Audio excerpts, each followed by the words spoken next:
Welcome, traveler, to the Inn at the Edge of Greenwood, a cozy roleplay podcast where adventurers from many realms come to tell their tales. You won't find any dice rolls or TTRPG mechanics here, just good old-fashioned make-believe and storytelling. We hope you enjoy your stay, and if you do, that you let us know with a review. Thank you for joining us. Now, let's grab something hot to drink and listen to a story. Dear friend, it's a warm night at the inn, and I have a cup of tea and a sweet pastry that I am not supposed to have, as I've been told to watch my waistline these past few weeks. So you could say it's a perfect evening. And tonight I have a story for you of a traveling dragonborn with a heart of gold and a tale of wonder. And as I recount it, please try to visualize one of the brightest smiles and most joyful people you've ever met in our guest. For my words alone will barely do him justice.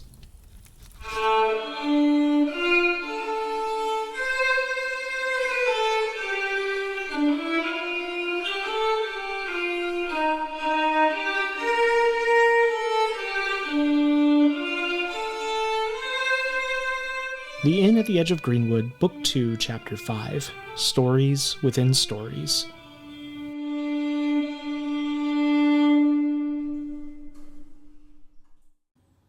Where you found yourself the last few days has been quite interesting, full of colorful characters and strange magics. But when you wake up this morning, things have changed yet again. And that comes with perhaps some surprise, perhaps not, considering how interesting the last little while has been. But you wake up and find yourself lying out in the middle of a field with no one around you currently. You're feeling a little damp from the dew. It's a sunny but slightly foggy morning. And as you kind of sit up and look back and forth, what you immediately see is a tree line, maybe 300 feet away from you, that's all evergreens and just a pine forest as far as you can kind of see left to right. And you look around behind you, and you are staring at a bit of a hill that goes up, and at the top of it is set this building, and it is a two-story building with a stables attached. It has a fieldstone base, white wooden paneled walls that go up, and you don't immediately see or hear anyone until all of a sudden you see some movement kind of a little bit behind it, and it looks like someone's going to the stables and back and forth. So you know you're not alone, but you can hear a couple animals making noises, but it seems to be very early in the morning, and wherever you're at, people haven't really kind of come to life yet. So what do you do? Well, the first thing is he kind of starts looking for his companions. He's like, guys, Swara, are you here? This is not, that's funny. You trying to, oh, okay, I see. Okay, all right, you can come out now. Okay, it's not funny anymore. Come on. This all, it's all cool. I mean, did someone carry me out here? Like, I swear we were in like a circus, right? Where the hell? And he kind of just like looks around, and then I think eventually he's like, okay, maybe they went up to that building. Maybe they were like, I'm too big to carry, because he's like 6'8". I'm like, I'm too big to carry, so I'll go up there. You begin making your way up the hill towards this building, and as you get a little bit closer, noises start to hit you a little bit more. You can hear several farm animals out behind it. You can also hear people moving about within it, a little bit of a fire sound, and also just kind of people talking back and forth, and the sound of dishware and whatnot as everyone gets ready in the morning. As you come up to the inn itself, there's both a ramp and stairs that lead up to the main door, and when you get to the main door, it's cracked open a little bit, just kind of casually left open. As you push it open and go in, you see not your friends, but a handful of people that are scattered about. there's probably half a dozen folks who are sitting around in what is a very large banquet hall. When you first walk in, the door's on the right-hand side of the building. So when you first walk in, you're close to the right-hand wall. There's an L-shaped bar that's kind of directly in front of you. And then you look to your left, and there's this large hall, very high ceilings with big, thick wooden beams, and a big roaring fireplace down at the other end, which has already been started and stoked, and you see things cooking on it. And there's about half a dozen people who are sitting around, 3 halflings and what seems to be a human, and then a couple of tieflings that are presumably having breakfast, but upon quick scan, you don't see your friends. What the hell? I walk up to the bar, I think. Or no, I don't. Do I see anybody at the bar? Looking real quick, you see no one at the bar itself, but you see behind the bar there is another door, and that is open, and you can see a kitchen through there, and you just see figures kind of passing back and forth. I walk up. Is there like a little one of those desk bells? Ding, ding, ding, ding. There's not a desk bell, but you can rap on that bar if you want. I'm not gonna rap. I'm just gonna lean in like, excuse me, hello. Very quickly, a head pops out into the doorway of the kitchen, and it is a young man, probably in his mid to late 20s, kind of very thin, brown, shaggy hair, wearing an apron. He's got a little bit of like a busy look on his face and some smudges of some sort of dirt or whatnot on his cheek. And he's just, yes, welcome, traveler. Can I help you with anything immediately? Otherwise, just have a seat and we'll be right out. Yeah, you seen a couple people walk in? Well, I mean, are they people there?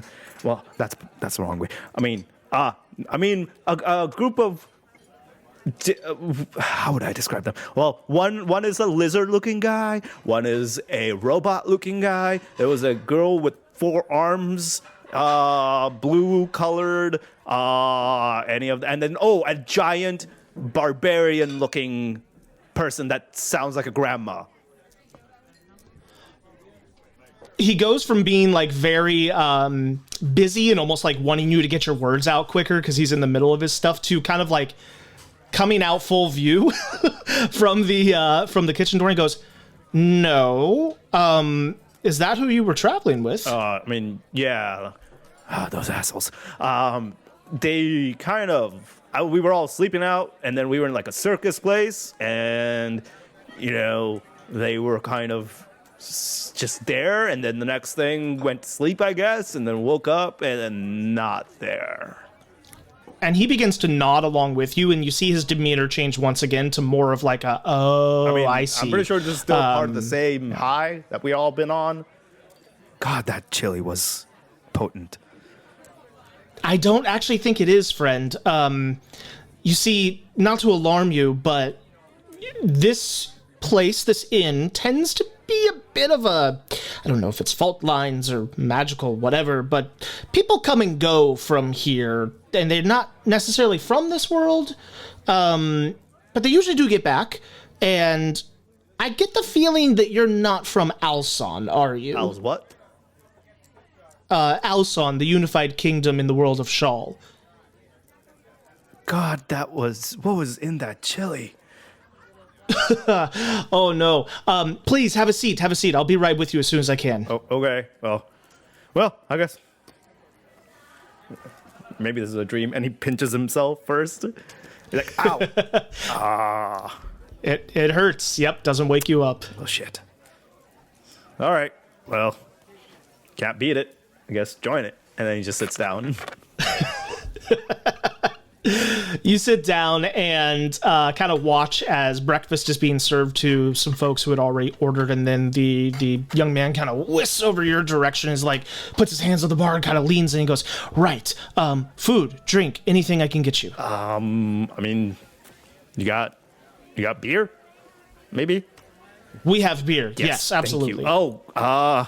And he kind of feels himself. I'm like, I don't know if I have any money. It's my dream. It's a dream. That's fine. That's fine. That's fine.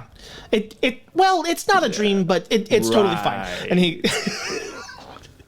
he goes around the bar and pours you a beer and sets it down and goes, if what's happening is what I think is happening, don't worry about it. Your money is no good here, as they say. We'll help you figure it out. Usually they say that in a very negative way, but interesting. I mean, do they not take certain types of gold where you're from? I mean, gold is fine. I think. Man, I don't know. It's fine. It's all good. I'm getting confused. I'm convincing you, and I don't like confusing dreams, so it's all good. Yeah, it's all good. As you have now a moment to sit here and the innkeeper is interacting with you, could we take a moment here and get a description of what your character looks like?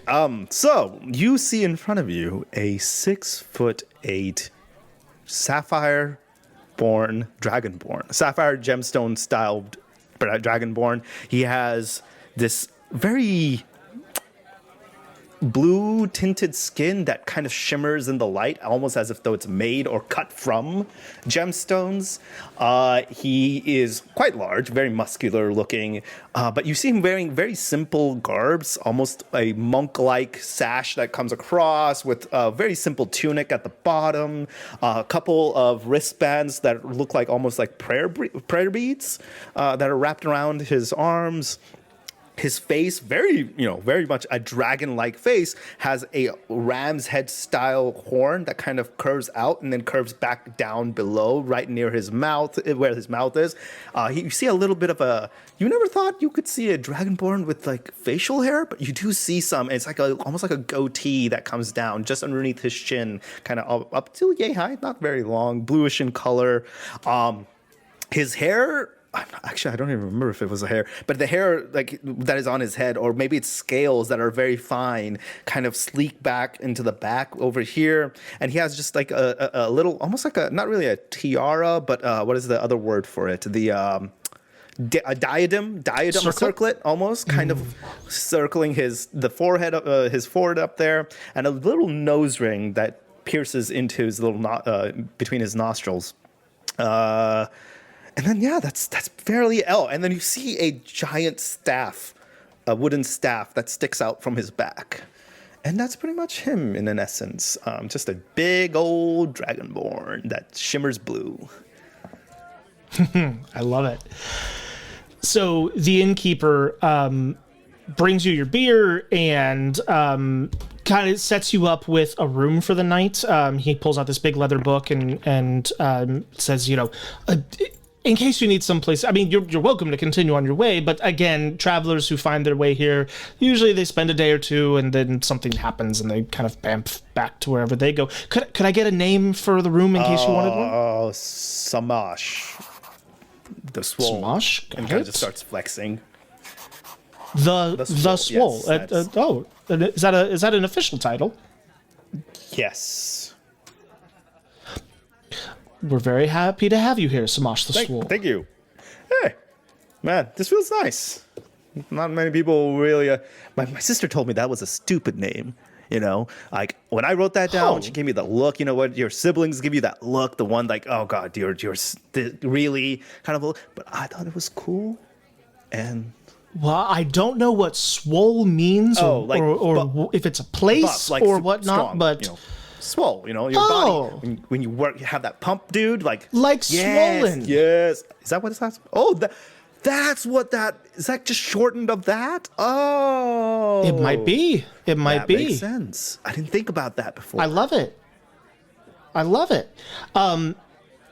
Everyone, make sure before the end of the day you come and kind of gestures out to the folks who are sitting to say hello to our new traveler friend here, Samash the Swole. And they kind of all turn and awkwardly, like, yeah, hi, sort of thing, kind of being put on the spot. But yeah, the innkeeper kind of apologetically backs away and just kind of says, "I've got a few more chores to do. If there's anything you need, call for myself or my sister, and we will be able to get you food or whatnot. Also, the town market should be opening soon, in case you wanted to walk around. Whatever suits your fancy." Okay. I mean, I feel like I should just wait here, but that sounds fun. But she's gonna be mad at me if I go anywhere else. But that sounds fun. And you see him like having this debate, like, should he stay here and wait? And hopefully that's the smart thing to do, is wait and see if your compatriots come looking for you. Because, you know, the logic says you don't want to travel too far away. Otherwise, people won't be able to find you. Mm-hmm. But at the same time, what was it that the things you can do around town? Oh goodness, there's a little marketplace that'll be popping up here soon, and there's plenty of little hikes and trails in the forest to different. We don't have anything like a waterfall or whatnot nearby, but little streams. It can be very pleasant. Okay, I mean, staying here and drinking some beer sounds fantastic. And since you said your words, not mine, your words, my money's no good here. That sounds like an all-you-can-drink situation. You see him kind of nodding his head with a look of, oh, yep, I trapped myself on that one type of expression. But he says, I said it and I'll stick by it. So, another round? Yes. And you see him still holding one that's the tankard in his hand. And then you have to understand, I'm assuming the first one he gave was your typical sized ales. Yeah, it's a typical, for like a human or a half elf style. He's literally holding it more so with 2 fingers because his hands are big, and he's just like gulps it down, almost like it's like a teacup rather than an actual tankard. And he goes, "Do you have a bigger size?" I do, yes. Give me one moment. And he goes in the back and comes out a minute later with, he's wiping a little dust off of it. It hasn't been used in a while, but it's kind of like a 2XL tankard. He brings it and kind of sets it down. He's like, we have a variety of sizes available, but just because of the clientele, typically don't need them, but glad I had it in the back. There you go. All right. That's the ticket. Good beer, by the way. That was great. Oh, thank you. Yes, it comes from a local family who makes it. But yeah, it was a good batch this year. I've been enjoying it myself. And he pours you another one. And it's like you see him gulp it halfway down and goes and just like burp out. Oh, I'm sorry. Oh, wait, she's not here.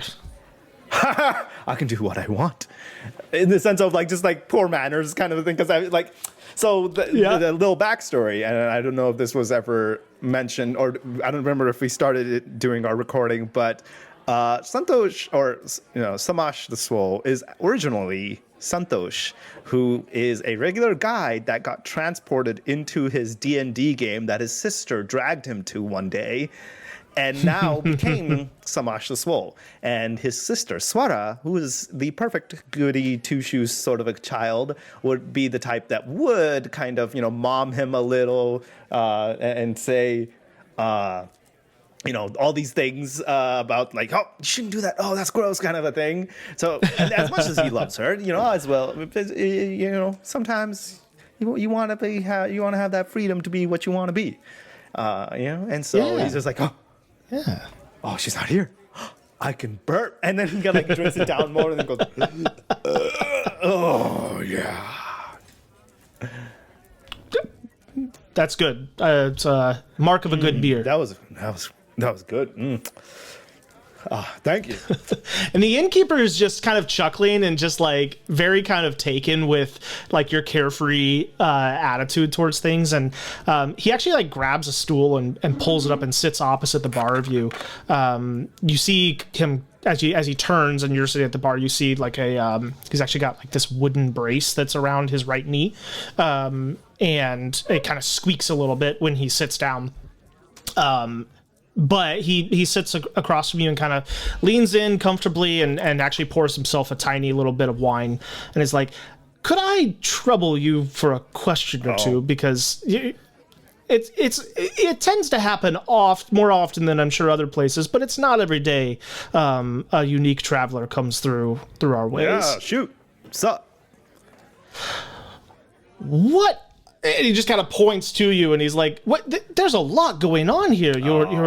I've never seen a dragonborn that shines or glows the way that you do. Oh man, how can I explain this? It's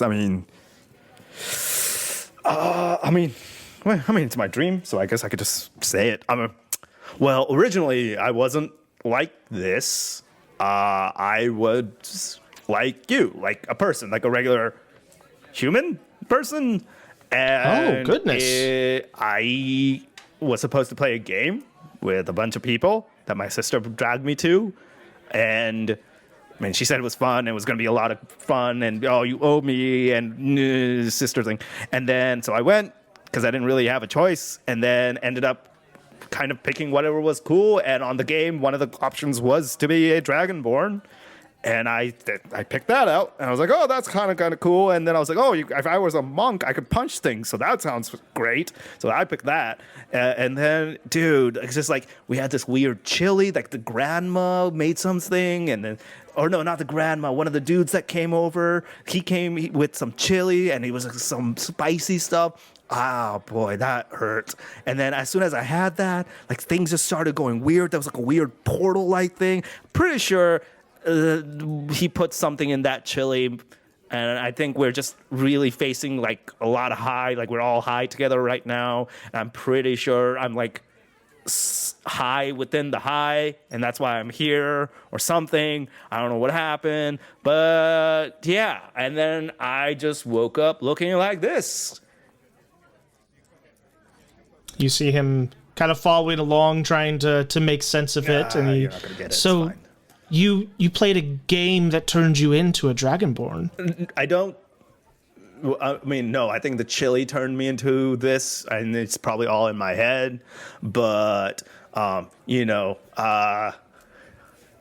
like more of the game is just I didn't even get a chance to play, I didn't. It was literally within the first 10 minutes, and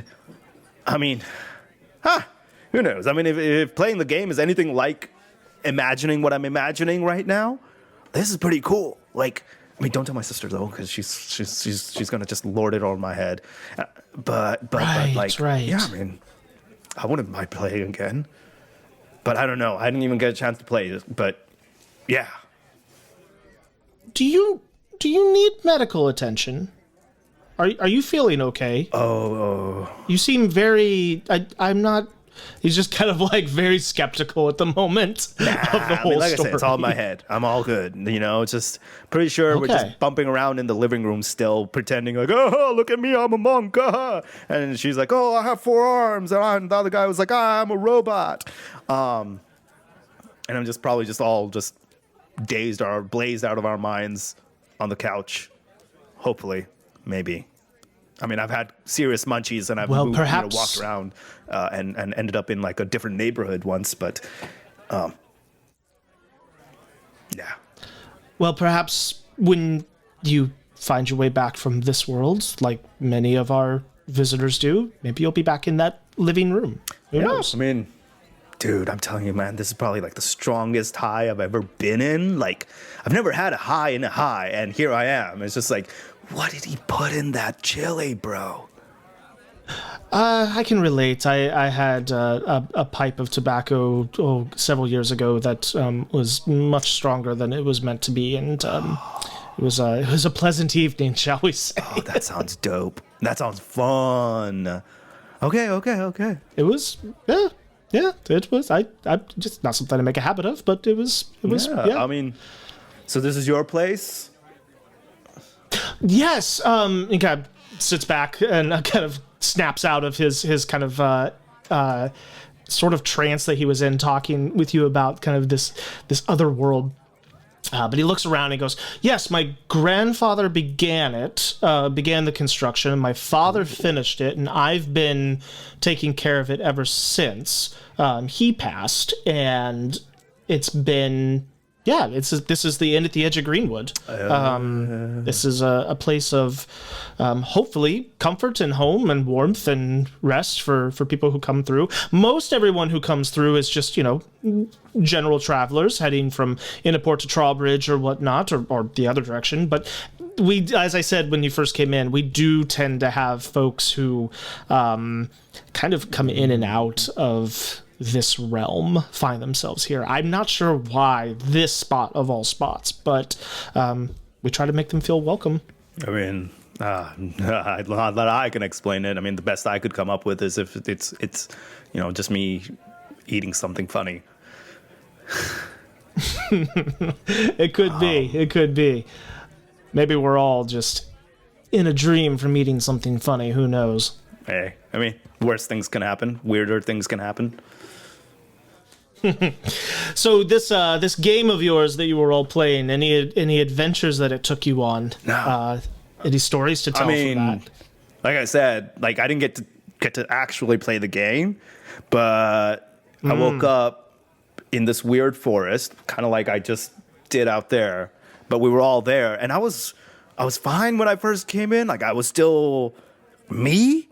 And then I remember we walked into this, we met first this bunch of zombies in a forest, and that was weird, but they didn't attack us, and we kind of just ran from them, went into the shop, and then there's this old man in there who's like, oh, I'm a wizard, haha, and I'm like, oh, big dude, okay, fine, magic, and then the guy goes, well, if you want me to do something for you, I think I know how to help you, but before I can help you, you need to find these people in this place. I don't know, I wasn't paying attention, my sister probably knows better than I do, but some weird thing like that, and then it turns out he controlled the zombies, and they were his servants, and then he put us in a barn to sleep in, and then they fed us, and then the next thing he goes, oh, well, if you want me to, I can teleport you to where these two people might be who can help you go back home, and then teleported us to a circus, which of all places, I still don't get why it's a circus, and then we ended up going there, and then as we walked through the main entrance of the circus, the next thing I know, I transformed into this. And so you were your human self even when facing the zombies. Like when I first landed, it was like weird. We were in like a swamp, and it was just me still. And then the next thing I know, I walk something about that. I think that's when like the second phase of the high hit is right as we walk through the door of the entrance, and then. Perhaps they were burning something in there or whatnot. I don't know. Like, this is something new to me too. And then I turned into this big guy. Now I'm just muscle, and I can shoot lightning, or not lightning. I can. If I yell too loudly, it's like almost like as if though, I'm causing thunder. To go out, and like it just. Oh, incredible. Man. Do you want to try it? I've only done it once, but yeah, I could try it. Let's go. Come on. My friend was doing a poetry contest, and he was getting dissed like freaking, 8 miles or something over here. And then I got mad, and then people were booing him, and I got even more mad. And I just was like, quiet, clap. And I told him to clap, and then that's when that happened. So maybe I just need to get mad. I don't know. I don't know how it works. Like I said, this is all new to me. Well, we can give it a shot out back if you want. Okay, yeah. That sounds fun. Cool. And he kind of leads you to out back where there's a little garden, and you can see chicken coops, horse stable, just kind of like a very small little, not completely self-sustaining for the inn, but get some of his ingredients that way. Kind of directs you towards, like, there's like an old stump over there, like, that's probably a safe direction to do your thing, but he kind of stands back and looks like really excited to see you do something and cool. He kind of just like stands there awkwardly because he has no clue. He's just sitting there going, roar. Or no, that's not how that goes. Trying to think of things. I'm like, I don't know. Say something that'll make me angry, maybe. I'm revoking your ale privileges. Dude, way to mellow me out. That's sad, and that makes me upset, but that's not like anger. Let me think. Like when I was growing up, my dad wanted me to be a doctor, and then I said no, I didn't want to be a doctor, and he was like, no, you have to carry on our family name, and you have to take over the business for me, be a pharmacist, and I was just like, no, I don't want to be a pharmacist, like that's so uncool, I just want to go skating, bro, and then none of that happened, and then my poor sister kind of had to deal with that kind of stuff, and I feel mad that I had to do that, and then now I'm also disappointed because they think I'm a disappointment. At least I think they think I'm a disappointment, and I feel like I'm a bad example for my sister, but I'm not because I just want to be and do things that I want to do, and then he yells out. And as you finish going through your memories and let out a large roar, it's thunder damage, correct? Yeah, so the air shakes and the grass moves and the stump is blown to pieces. Just little shards of wood go flying every which direction.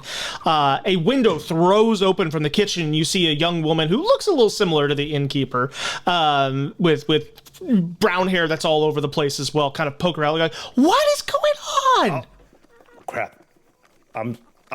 He did it.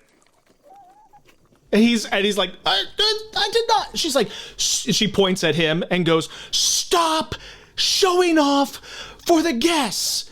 It's loud. And she like slams the window back. And the innkeeper looks at you and then just starts laughing. No, it's fine. It's fine. She's been mad at me for like 2 weeks now since he goes, well, watch this.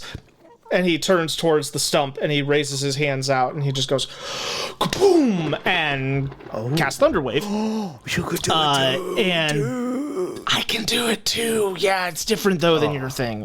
This took me a lot of reading to figure this one out. Oh man, I didn't have to read anything. I just did it.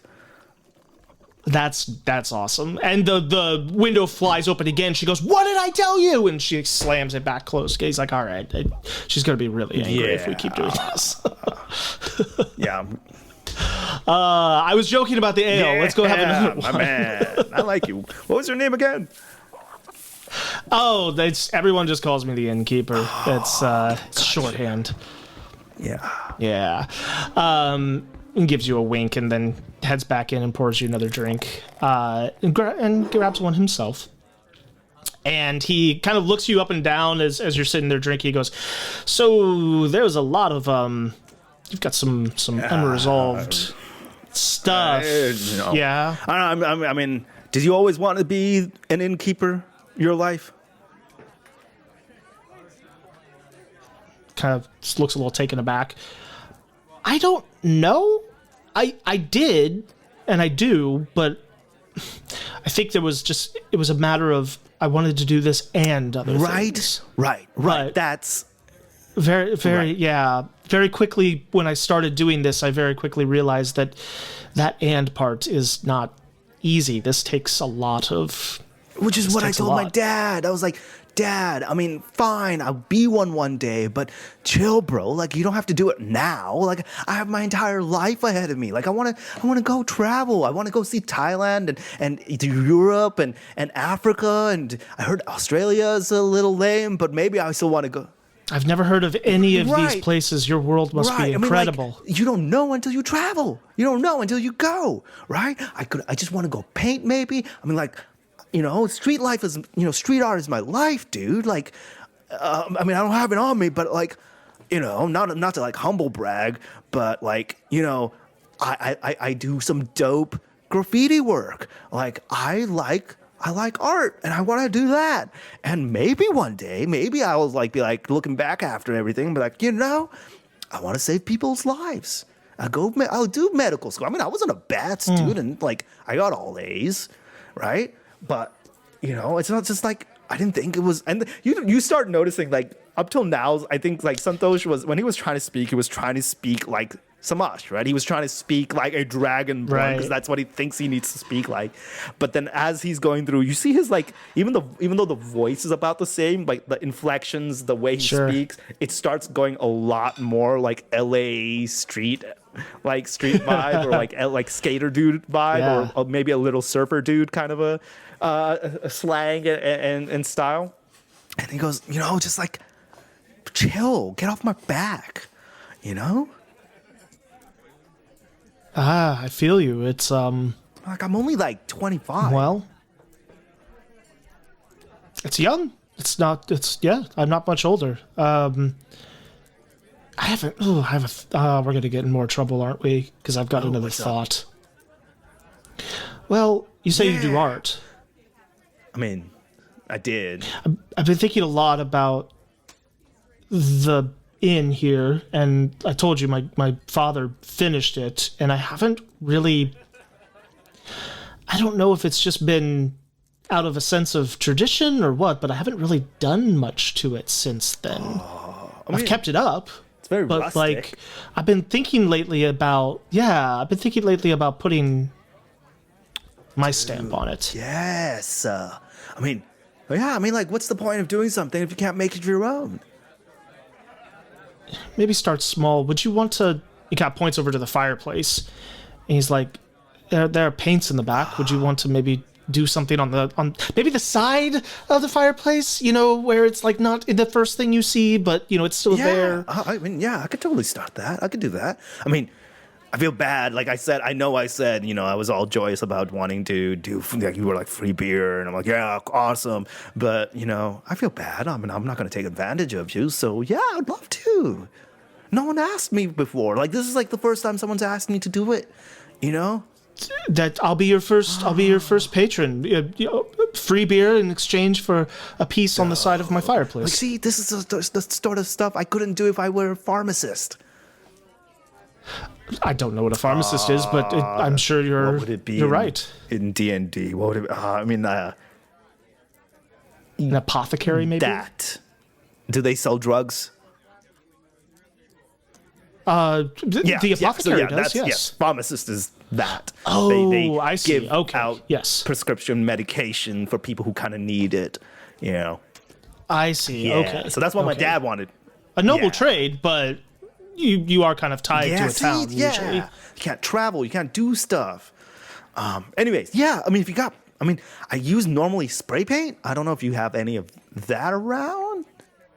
No, I don't know what a spray paint is. We have paints and brushes. It's been a while since I've done. Yeah, I can do it. I can still do it. I got it. Yeah. This is like and he art school stuff that I did a long time ago. But I got you. I could do it. Yeah, I could still make it. He brings you a small rustic set of paints. It's only a few colors, but you can mix, of course, to work. Santosh is very good at his artwork. So he starts, and then you see him like just... he starts with some basic designs and kind of just goes... And I feel like, he's going to continue doing it until you tell him to stop. It's not, once and done. Like, he'll start something, and then he'll continue. He's like, but if you do this, and if I add this... And he kind of just starts going. So you need to tell him to stop. You tell me when. Otherwise, this entire inn is going to be... But it's going to be painted. It's going to be nice. Probably he would probably stop you before you move to the front of the fireplace. So the side is kind of yours to go. But using the side of that tall stone fireplace, what is it that you put there? It's a very nice looking, like, dragon, kind of, just, because in his head he's like, dragons. Well, maybe it's. I don't want to do something weird that kind of just makes this place look weird. I want to do something that kind of still matches the motif, and so like a dragon flying over painted hills with like a sunset happening in the background, and then some really cool but everything is made not just like a flat painting, but more of as if you look at it, you see intricate patterns that like it was just a bunch of different patterns coming together to create the overall shape of everything. I love that. So it still kind of looks very rustic, very almost like it's like elvish flowy style patterns that are put together to create this what would it be, the montage, not montage, memorial, not memorial. You know what I'm talking about. Mural. Yeah. Mural. There we go. Mural. Yes. And then you see maybe like a little picnic here, and then at that picnic is a sapphire dragonborn with a little innkeeper on the side, just having some ale. He kind of stands next to you, and you start to move to the front. He goes, maybe not. Maybe we end there. Dude, yeah. And you look up and realize, like, this has taken you the majority of the afternoon. So it is already starting to get a little bit of dusk in the sky.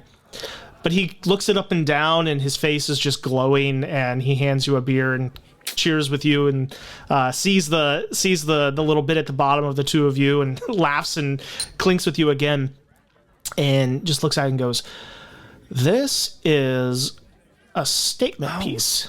Thank you, dude. I've been wanting a statement Yeah. piece. This is." I mean, I have love ideas it. to like have them something wrap around, but I mean, another day maybe. Yeah, there's a brand upkeep. Yeah. I understand. I respect that. But I'm dipping my toes in, shall we yeah. say? Maybe next time you're here. I mean, next time I fall asleep, right? Right. And he just kind of stands there and looks at it until suddenly he's kind of jolted out of it because someone's calling for him for a room or whatnot. Yeah. Sorry, I gotta go. But the kegs are open for you. Nice. This is the best stream And ever. And he kind of just goes over and like just pours himself another ale and kind of drinks, sips it, and kind of like more so. He still probably has a little bit paint left over, so he kind of just like maybe there's like a napkin or a piece of paper nearby. He kind of just grabs it and starts like painting on it, just because it's a nice way for him to pass some time. Yeah. So you're sitting there painting a little bit and drinking, and on one sip, when you kind of tilt your head back and close your eyes and take a big gulp of beer, when you come back down and open your eyes, you're still holding the mug. And you look down and there's still paint on your fingertips. But to your left and your right and in front of you are colorful tents. And a similar sound.